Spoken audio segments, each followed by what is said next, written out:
Hello दोस्तों, आज जो कहानी मैं आपको सुनाने जा रही हूँ उसका नाम है पिकनिक में आई आग उगलने वाली चुड़ैल। जनवरी का महीना था और गोपी गोपू के गांव में बहुत ही जोरों की ठंड पड़ रही थी। इसलिए सरपंच जी ने सभी से कहा कि जब तक बहुत जरूरी ना हो कोई भी सूरज ढलने के बाद घर से बाहर मत निकलना, नहीं तो ज्यादा ठंड की वजह से तबीयत भी खराब हो सकती है। सरपंच चाचा की बात सुनकर सभी घर जाने लगते हैं। तभी चिकी गोपू और गोपी से कहती है, क्यों ना हम आज पिकनिक मनाएं और बॉन फायरिंग करें। वो क्या होता है? तुम्हें तो कुछ भी पता नहीं होता गोपी।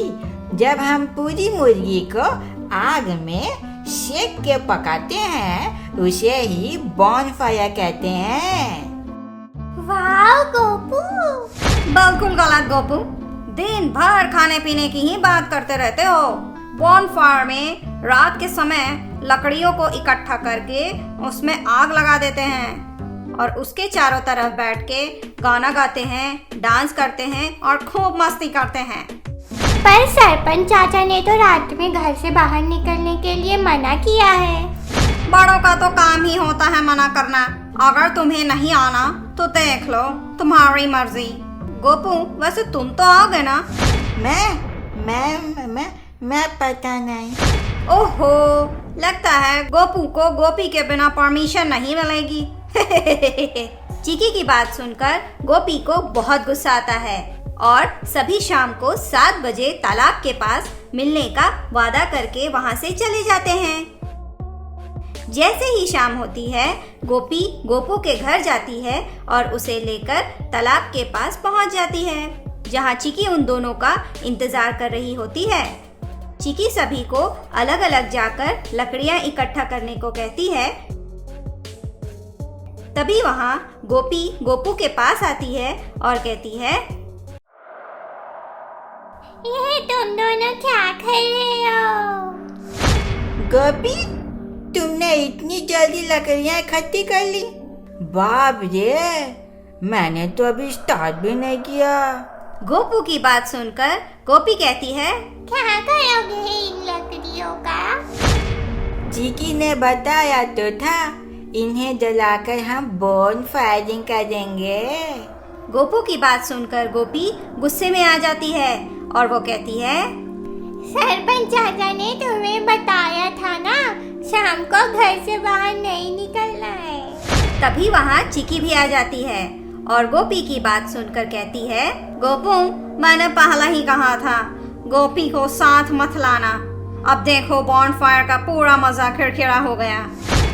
चिकी की बात सुनकर गोपी और गुस्से में आ जाती है और कहती है, चिंता मत करो, मैं किसी का भी मजा किरकिरा नहीं होने दूंगी।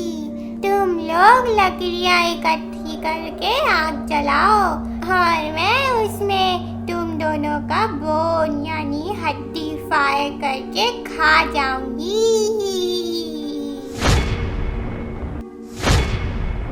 अरे गोपी, बॉनफायर का मतलब हड्डियों को आग में पकाना नहीं होता, बल्कि इसमें रात के समय लकड़ियों को इकट्ठा करके उसमें आग लगाना और उसके चारों तरफ बैठ के गाना गाना, डांस करना, खूब मस्ती करना। गोपू की बात सुनकर गोपी और गुस्से में आ जाती है और उसके मुंह से आग निकलने लगता है, जिसे देखकर गोपू और चिकी डर जाते हैं। अब उन्हें ये समझने में समय नहीं लगता कि गोपी के अंदर आग उगलने वाली चुड़ैल घुस गई है। चिकी वहां से भागने की कोशिश करती है, पर गोपी उसके चारों तरफ आग का गोला बना देती है, जिसे देखकर चिकी कहती है, गोपू, कुछ करो, इस आग को शांत करने का कुछ प्लान सोचो। हे भगवान, मैं क्या करूं? मुझे जब भूख लगती है तो पेट का आग शांत नहीं हो पाता और यहाँ तो चारों तरफ आग ही आग है, वो कैसे शांत होगी? अब गोपी गोपू की तरफ बढ़ने लगती है और कहती है, ये लड़का तो एकदम खोलू मोलू है, इस मुझे बोन्स को फायर करके खाने में बड़ा मजा आएगा।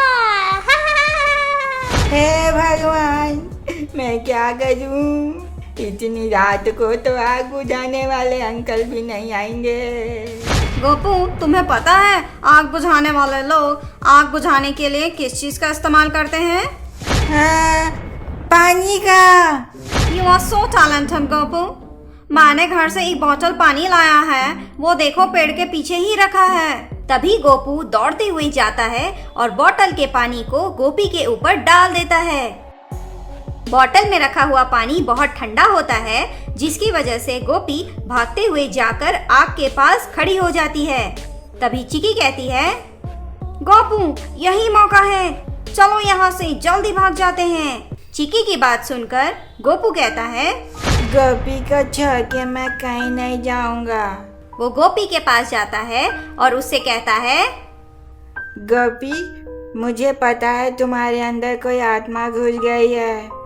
आत्मा जी, आप कौन हैं और गोपी के अंदर क्यों समा गई हैं?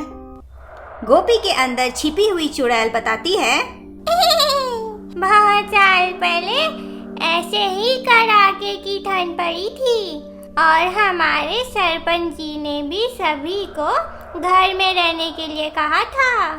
इसीलिए हम सारा काम दिन में ही कर लिया करते थे और रात को घर में रहते थे। हर रोज की तरह मैं उस दिन कुछ फल तोड़ने जंगल गई थी। तभी मैंने देखा शहर से कुछ लोग एक बड़ी गाड़ी में वहां आए हुए हैं।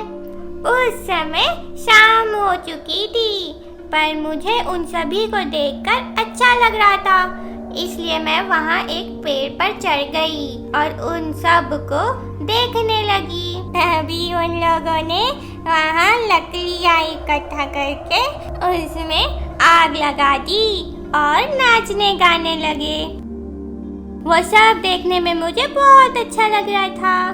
शाम होते होते ठंड भी बढ़ने लग गई थी, पर उस आग की गर्मी से मुझे समय का पता ही नहीं चला और मेरी आग लग गई। थोड़ी देर बाद जब मेरी नींद खुली तो मैंने देखा कि मेरे चारों तरफ आग ही आग है। मैं मदद के लिए चिल्लाने लगी, पर वहाँ कोई भी नहीं था। वो सभी जा चुके थे। मैं जोर जोर से चिल्लाने लगी, बचाओ बचाओ।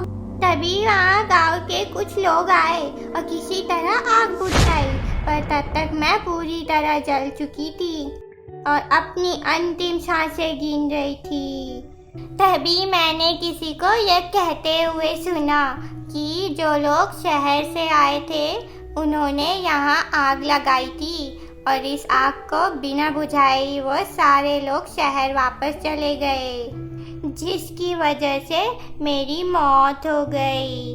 और आज गोपी का पैर जैसे ही उस पेड़ पर पड़ा, मैं उसके अंदर घुस गई। चुड़ैल की बात सुनकर गोपू और चिकी को बहुत दुख होता है। तभी चिकी कहती है, मैं आपको प्रॉमिस करती हूँ कि आप कभी भी बॉनफायर नहीं करोगी।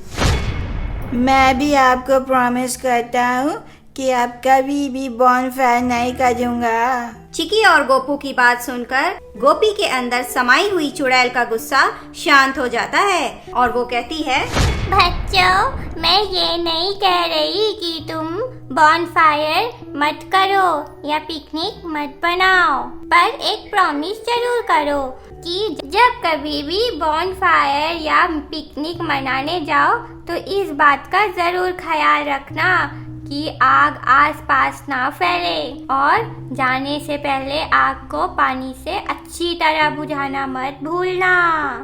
चुड़ैल की बात सुनकर चिकी और गोपू उसे प्रॉमिस करते हैं कि वो इस बात का पूरा ध्यान रखेंगे। तभी गोपी के अंदर से चुड़ैल निकल जाती है। तभी गोपी कहती है, गोपू, चिकी, तुम दोनों मुझे ऐसे क्यों घूर रहे हो? जाओ जल्दी से लकड़ियाँ ले आओ और हमें बॉनफायर भी तो करना है। हाँ? हाँ गोपी।